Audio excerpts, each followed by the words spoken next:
किसान मित्रों, अभी सर्दी वाली फसलें पक के तैयार हो जाएंगे, उसके बाद में आपके खेत गर्मियों में खाली हो जाएंगे। जैसे आपकी सरसों है या फिर गेहूं है, जीरा है या फिर आलू है या लहसुन है, तो ये सारी फसलें आपकी कंप्लीट हो जाएंगे। उसके बाद में खेत आपके खाली हो जाएंगे। तो गर्मियों में आपने क्या प्लान किया? इन फसलों से फ्री होके खेतों को क्या खाली छोड़ोगे या फिर कोई प्लान है?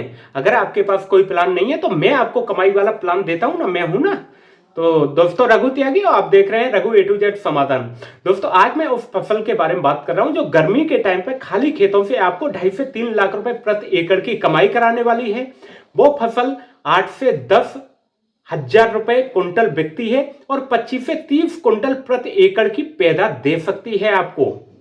जी हां, मैं उस फसल के बारे में बात कर रहा हूं। वो फसल में 48 से 50% तेल की मात्रा होती है और वो मात्र 115 से 20 दिन में पक के रेडी हो जाती है, तैयार हो जाती है।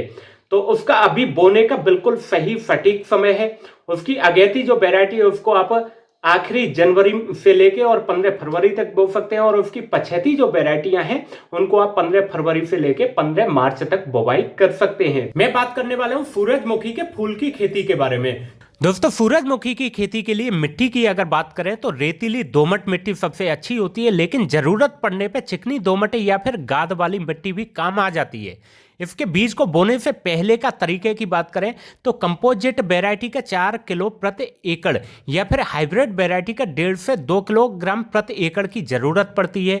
इस बीज को प्रति एकड़ के हिसाब से 4 से 6 घंटे पहले पानी में भिगो के रखना है। बीज को भिगोने के बाद में उसको अच्छे से छाया में सुखा लेना है। इसको धूप में सूखने के लिए बिल्कुल भी नहीं डालना है। बिजाई कर देनी है और बिजाई करने के लिए इसकी लाइन से लाइन की दूरी रखनी है 45 सेंटीमीटर और पौधे से पौधे की दूरी 30 सेंटीमीटर रखनी है और इसको 3 से 5 सेंटीमीटर गहराई में इसको बो देना है आपको।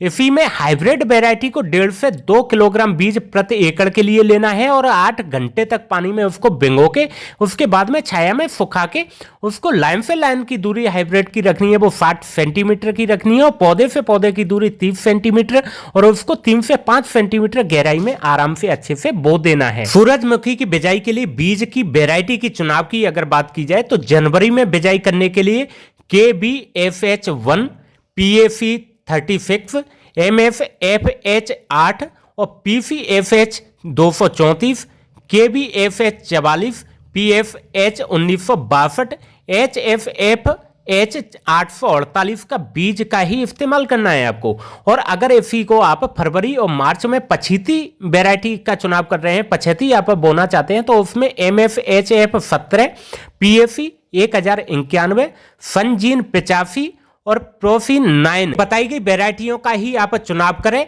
इनकी अच्छे से अगर देखभाल आपने कर ली तो 25 से 30 कुंटल प्रति एकड़ की पैदावार हो जाती है और 45 से 50% तक तेल की मात्रा इनमें निकल आती है। रोग और कीटों के प्रति काफी ये सहनशीलता रखती हैं। इसमें अगर उर्वरक की बात करें तो बुवाई के समय पोटाश 30 किलोग्राम, नाइट्रोजन 25 किलोग्राम और SSP 100 किलोग्राम प्रति एकड़ बिजाई के समय डालने। हाइब्रिड वैरायटियों में बात करें उर्वरक की तो उसमें 45 किलोग्राम नाइट्रोजन और 125 किलोग्राम SSP मिला के अच्छे से बिजाई कर दें तैयारी करके। इसमें कीटों की अगर बात करें तो कटुआ फुंडी का आक्रमण बहुत ज्यादा हो सकता है इसमें, तो खेत की सिंचाई करें और उस टाइम पे फेनवॉल 0.4% पाउडर 10 से 12 किलो प्रति एकड़ का आपको बुरकाव करके सिंचाई कर देनी है। इसके अलावा 80 ml फेनवॉल लिक्विड वाला जो 20% ईसी फॉर्म में आता है उसको स्प्रे कर देना है, या फिर 50 ml साइपर मेथ्रीन 25% ईसी या फिर 150 ml डेल्टा मेथ्रीन 2.8% ईसी फॉर्म वाला जो आता है उसको पानी में खोल के अच्छे से स्प्रे कर देना है, जिससे आपका कटुआ फुंडी का आक्रमण पूरी तरह से कंट्रोल हो जाता है। इसमें रोगों की अगर बात करें तो इस फसल में मुख्यतः जो रोग आते हैं वो है रतुआ, downy mildew, powdery mildew, head rot या फिर राइजोपस। सूरजमुखी में अगर रतुआ रोग आता है तो इसमें पत्तियों पर छोटे लाल भूरे धब्बे बनने लगते हैं, जिन पर ये रंग जंग जैसा पाउडर जैसा बन जाता है। बाद में ये रोग ऊपर की पत्तियों तक पूरे पे फैल जाता है तथा पत्तियां पीली दिखने लग जाती हैं और नीचे ड्रॉप होना गिरना चालू हो जाती है। तो इसकी रोकथाम की अगर बात की जाए तो सहनशीलता और प्रतिरोधी किस्मों का वैरायटी का ही चुनाव आपको करना चाहिए। इसके लिए फसल चक्र अपनाना बेहद जरूरी है और पिछली फसल के अवशेष जो रह गए थे जमीन में उनको पूरी तरह से नष्ट कर देना चाहिए और कार्बेंडाजिम प्लस मैंकोजेब 2 ग्राम प्रति लीटर पानी में मिला के कर देना चाहिए। इसमें अब बात करते हैं डाउनी मिल्ड्यू की। डाउनी मिल्ड्यू अगर आ जाता है तो रोग ग्रसित पौधा छोटा रह जाता है, बौना रह जाता है, बहुत ज्यादा अपनी ग्रोथ कर नहीं पाता है, जिसमें पत्तियां जो होती हैं वो मोटी हो जाती हैं और उनकी नसें जो होती हैं वो सफेद और पीली हो जाती हैं। पत्तियों की निचली जो सतह होती है उस पर फफूंद अपने आप दूर से ही दिखने लगती है और ये अधिक नमी से फफूंद और ज्यादा पूरे पौधे में फैल जाती है। इसकी रोकथाम के लिए बीज को फंजीसाइड से उपचार करके ही बोएं, जैसे मेटाल एक्सेल से 3 से 4 ग्राम प्रति किलो बीज में मिला के अच्छे से उसके बाद में बुवाई करनी चाहिए और खरपतवारों को हटा देना चाहिए पूरी तरह से फसल में। क्यों? खरपतवार के काफी पौधे ऐसे हैं जो कि इसको बीमारी को, रोग को फैलाने का काम करते हैं।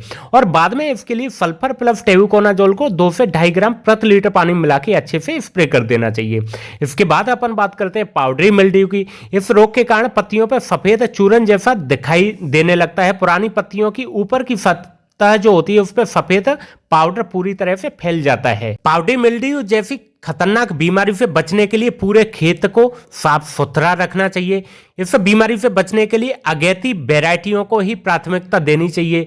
संक्रमित पौधे के मलबे को हटा देना चाहिए। जो रोग फैल चुका है जिन पौधों में उनको उखाड़ के खेत से बाहर कर देना चाहिए और इससे रोकथाम के लिए सल्फर डस्ट जो आता है वो 10 से 12 किलो प्रति एकड़ का बुरकाव करके रोका जा सकता है। दोस्तों, आपके लिए बहुत ही अच्छी जानकारी जुटा के इतनी मेहनत से वीडियो तैयार करता हूं तो आपके सपोर्ट की भी हमें जरूरत है।